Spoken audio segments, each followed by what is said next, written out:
Hello everybody, welcome back to Let's Play Hearts of Iron 4 New Order Germany. Let us continue on from where we last left off. So, currently we're trying to wrestle the Reformist. I do think that our run is not going to last too long, unfortunately. Fire fronts have broken out throughout the nation. Heavily armed police units have teamed up with Bormann loyalists in the Heer. Their attempts to storm barracks, infiltrate garrisons, and march on major military installations throughout the Reich have resulted in mass resistance from those subservient to Heinz Spadel and the reformist movement. Once more, German fires upon German in the streets of the cities. While the combined forces of Bormann's loyal soldiers are granted to win these skirmishes, the most intense battles taking place is in the OKW headquarters. The exact location of Spadel is uncertain, but his followers are fighting to the death to push back against the onslaught. When dust settles, the blood is washed away. Nothing will rival the Weimarks of loyalty to the Fuhrer. And we look at this, we even get like a little bit of a corporate purge. The corporate behemoth of the IG Farm is infested with its own vermin. Powerful schemers of the company, including men within the board of directors itself, have sworn independently of Hermann Joseph Abs to conspire with von Schivit's conservatives and the reformist allies. On the other hand, a deal has been exposed. With the help of Gillen and Abs, Bormann has ordered total purge of IG Farben. No level of corporation will be spared. The avaricious opportunists found in all corporations are gamblers at heart and by trade. Unfortunately for the grandmothers of RG Farben, they bet on the wrong horse. Okay, we'll get them out of here. Well, 3 days for a final media cycle. And how are you guys looking here? Right, I mean, we're so close to having a majority of the, I guess we need more than a majority. The attempted coup. Hajbedo ran his fingers over the map of Germany with one hand and wiped the sweat of his brow with another. After the destruction of the militarist plot years ago, the Fuhrer Marshal had been foolish enough to place faith in the Weasley words of Martin Bormann, who had shattered his own promises upon his solidification of power. All was lost. Reports had come in from across the nation. Reformists are being crushed by Bormann's thugs. Victory, once so close to being touched, had mockingly drifted away. No matter. Spadel's men were marching throughout the Reichskanzlei, preparing to drive a bullet right between the Fuhrer's eyes. Reichsmarschall! A young man called out as he burst into the barracks, panting. Our troops at the head of the march have been cut off and encircled. Many others are lying down their weapons, fleeing or suicidally charging at the enemy. Your location must have been leaked. Military troops are surrounding his barracks as we speak. So be it. Has Benel felt the last vestige of energy seep out of him? Oh, what could have been done? Now the Reich is all but doomed to collapse. He took out his pistol and marched towards the door. The young soldier was blocking the way. God, how old was he? 18? Get out of the way, soldat. I am not going to let them string me up to be a piano wire. He gave a faint smile, threw open a door, and ran out to face the gunshots. The reformist puppets lie dead. Well, we've lost the field marshal. That's okay. Now I don't think we can get another one. Unfortunately. The folly of religion. The bureaucratic purge. Long has fanatically nonsense of Christianity plagued German culture and society. Never has such a dangerous institution as organized religion simultaneously threatened the state while being revered by the common people. Due to the party's action over the last few decades, the influence of the church is now barely political, but its pretty much in daily life, the German has remained a thorn in our side. At long last, things are about to change. As part of the Unschemens Adler, Christian churches throughout the Reich have been completely and utterly eliminated. The practice of the Christian faith restricted to personal beliefs and late-night prayers. Soon, of course, even this would dissipate as the people realize the foolishness of their beliefs. Okay, stability's going to go down a little bit. Let's not worry about that too much. And the bureaucratic... I love that. Take another negative 100 political power here. To all officers, those of you who received this briefing will be tasked with purging the NSDAP bureaucracy during the Untermenz Adler. Please refer to the watch list attached to this document. All the individuals are to be arrested and taken to holding cells in the nearest, I'm guessing just like a concentration camp. Those who violently resist are to be shot. The names circled in black are to be interrogated on suspicion of treason. Please refer to the attached document for further details. Those who are determined to be active participants in internal opposition will be shot. Those who have been determined to be unwitting participants will be dismissed from their office. Names circled in red are to be shot on sight. Heil Bormann, Azer Kleiner Fuchs. I mean, they're also allied with us. I mean, that's good. It's kind of good. Let's help the populace next. I'm gonna be a good Fuhrer. Don't mind my negative 158 political power, okay? The new Reichsminister. A pleasure to talk to you once again. The familiarly gruff voice came from the phone. Hermann Joseph Abs grinned and held the phone tighter. A pleasure to receive you, my Fuhrer. Heil Bormann. Abs amused himself to give a limp salute to the painting in the countryside opposite his desk. I trust the corporate shuffling is going well. The purge of IG farm is complete. The traitors have been arrested. Look, looks like I have a lot of restructuring to do, I chuckled. He knew something important was coming, but he did not want to rush him. Herr Abs, the warrant continued, confirming the man's suspicions. I must praise your commitment to the party and to the nation. You could have easily sided with the traitors, but you instead chose to cooperate with the government. With your extensive economic knowledge as a member of G Firm's board of directors, I believe you to make irreplaceable Reichsminister of Economics. There's a new opening as of today. Okay, foreign policy, Iceland, final media cycle. I want to look at Iceland. Please let me look at Iceland here.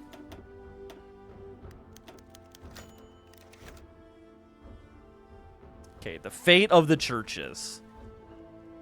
The sermon was interrupted by a faint screeching of tires and the pounding of boots on gravel.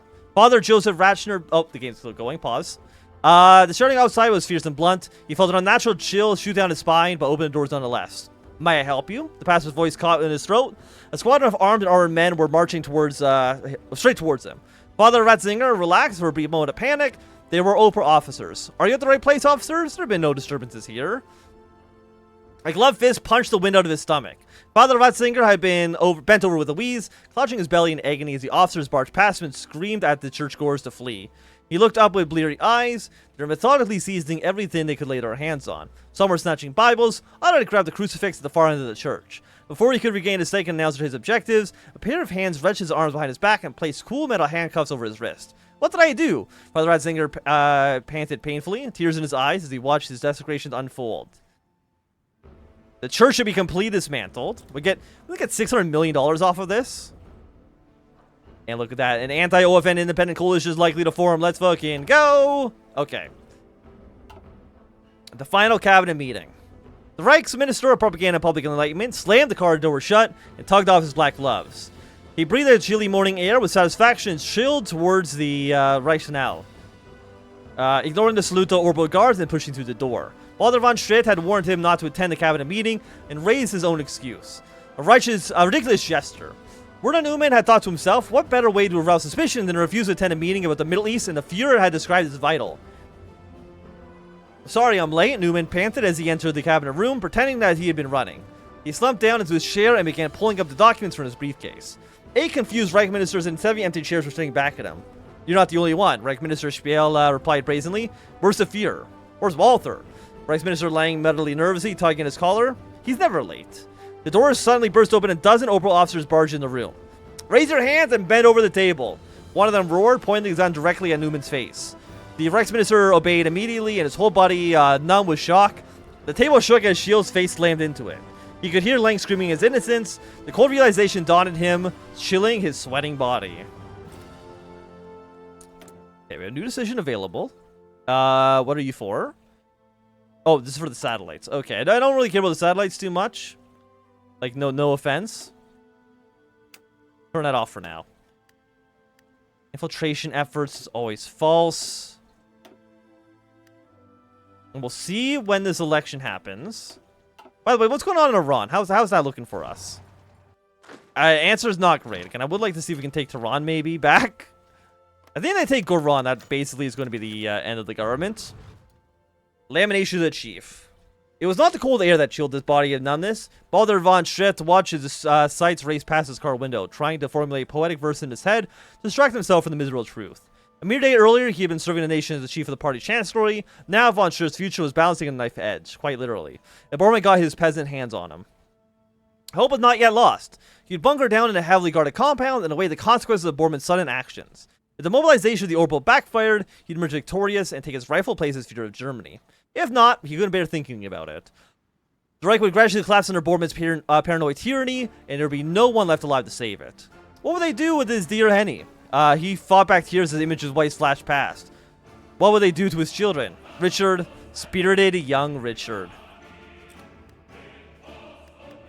Okay, so we're holding opposition here. They're taking Gazin.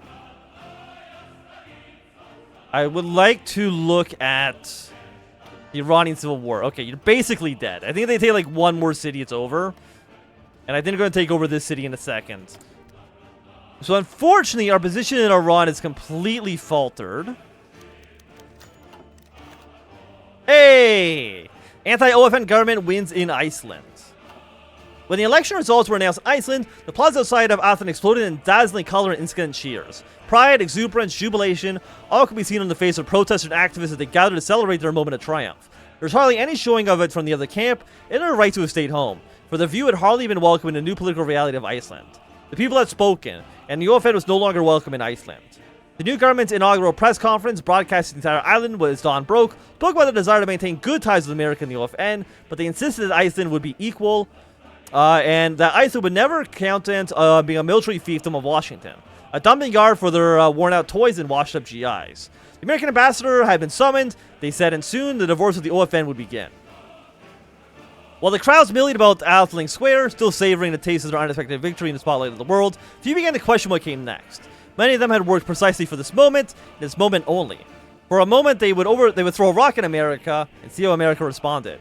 But the crowds did not fully dissipated in the days and weeks after the vote, instead began to channel their energies into sustaining and preparing to set sail into Iceland's new reality. They had their answer. Did I get some delicious, delicious points off of this? Give me my delicious, delicious victory points. Hey, 75 points here. I'm guessing America took a nice little defeat on that. Haha, dorks. Let's go. You fucking losers. Now, I mean, what I would like to do is I think brute force delegates, but I know that's not going to be happening anytime soon. Yeah, and I think Iran is basically over. Iceland has left the OFN. 68. Soft freeze over here. I think we're going to lose one of these cities. The compound siege. If one were to stare down from the sky, they would see what appears to be a rectangular rock surrounded by swarming ants in all shapes and sizes. Head soldiers and armored vehicles roam around the compound, waiting for their orders. Walter von Straff himself, the mastermind behind a treacherous anti-Bormann conspiracy, was ensconced within the concrete walls. An immediate attack would lead to an inevitable victory, but the compound was not lightly guarded. The Overhaul and the Hera officers in charge were discussing how best to retrieve von Straff without unacceptable loss of life on their side. Negotiating with the guard, negotiating with the target himself, Overhaul agent infiltration. They never had to make a decision. The sound of rotor blades slicing the air cut through the general noise of the siege. A few months later, a small black helicopter rose from the roof of the compound, thrusting forwards into a dangerous desperation. The officers gave the order to fire, and suddenly gunshots erupted through the air. A rocket soared upwards towards with the grace of an eagle, smashing into the tail of the escaping machine. The helicopter spun wildly out of control, black smoke trailing it as it raced down to meet the roof of the compound once again. For a split second, for the men on the ground, the helicopter vanished from view. Then a huge blossom of orange flame and jagged debris erupted into the air and scattered all over the troops, and the building began to collapse. So he's removed internal opposition. The Reformers faction is being completely dismantled, which I'm assuming means that this is now not a thing we need to worry about anymore. Hell yeah, let's fucking go. Now, is that going to give me some political power? I hope the answer is yes, because I hate being at negative 150.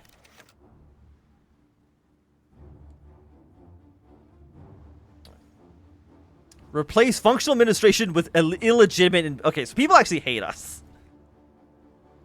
Wine flows into Bormann's glass. Pride swells in Gellet's chest. Blood runs through the cities of Germany. Christian churches have been eliminated from society, their properties confiscated for the state, and their most divisive priests thrown into prison for indulging their fantasies in solidarity.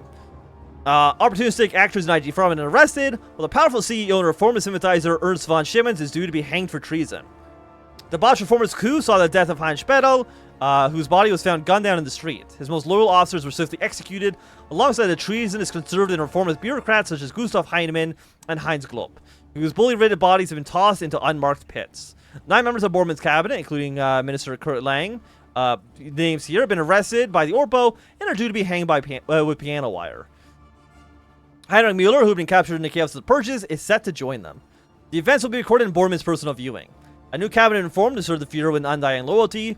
Gernot Klopfer had been named as the new chief of the party chancellery, and a powerful IG Farm and shareholder Hermann Joseph Abs, the new Reich Minister for Economics.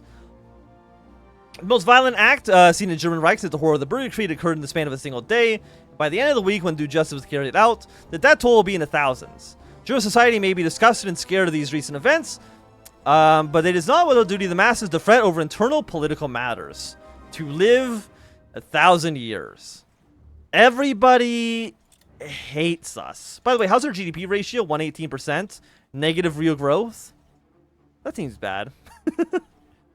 But hey, we're still dealing with the oil crisis, okay? And by the way, Iraq has not dealt with their... I mean, I don't think the borders in Iraq have changed. Oh, we actually took back... I took back Tehran? Okay, the second night of long knives. I am stunned we took back Tehran. Are we going to hold it at... There's like just no way in hell we're going to. Okay, let's pull back here. Oh, are we going to hold this? Are we going to hold? Are we going to hold? Kind of incredible. I don't know how we're holding in any capacity. New favorable loans. It'll increase our debt by a little bit here. We can do trinket subsidies. That's nice for some people here. Political power plus 100. Oh, we get a new option in the focus. Are we not even close to being done this yet? The Volkswagen speech. Since the time he was a little boy, Martin Bormann was terrified of speaking. Large family gatherings, sipping hymns at school, addressing his classes. The fear would be deep into his veins like hot oil, seizing his tongue and refusing to let go as the sweat poured down his clammy forehead. As a member of the SA, Bormann was content to listen. As Rudolf Hess's deputy, he was comfortable to let the office boss do the talking. And as chief of the party chancellery, his speeches were punctuated with stammering, grammatical mistakes, and nervous coughs. Even after following the fear with fanaticism and learning how to do every hand gesture and verbal tick, it would help send the crowds of thousands into uproar. His attempts at replicating proved more awkward and inspiring. When Bormann strode into the Volkswagen podium, eyes scanned over the thousand terrified faces. He at last felt his fear dissipate. Gentlemen, he boomed, his voice rung echoing throughout the gigantic hall. I stand before you as the victorious Führer. Having uncovered treason with the Orpo, the hair and high echelons of the government itself, he acted with ruthless efficiency to purge these traitors from the face of the German Reich. He punctuated the last 5 words by slamming his fist with an open palm. Let the Jew fear us, let the Bolshevik fear us, let the capitalists fear us. His index finger pointed at him shocking aggressively. All enemies of our state will be executed without mercy. Our nation is united, our economy is strong, our armies are mighty. Let the world see that Germany is a land forever scarred, or sacred, forever free, forever without want. His screaming was received by fever pitch of sent goosebumps at the arms of those in the back of the hall. Ein Volk, ein Reich, ein Führer, Sieg Heil. Okay. So we now have hot wind blowing, the end of the ride. We're on the last laps of a wild ride. The Eternal Reich. So this seems like this would be the final focus, right? This seems like how it's going to end. Asserting our control, deal with the aftermath, Ein Führer, the wild ride shall end. Our economy has not recovered yet, which is bad. Okay, we bypassed end of the ride. Asserting our control. Stability goes up by 10. It's got another negative 100 political power, huh? You really, really, really hate me. Oh, the coalition collapsed. The coalition collapsed, ladies and gentlemen. The coalition collapsed. Okay, but I think there's going to be a good time for us to end this episode. So if you enjoyed, thumbs up. Not enjoyed, you can always thumb down. You want to see more, subscribe, and goodbye.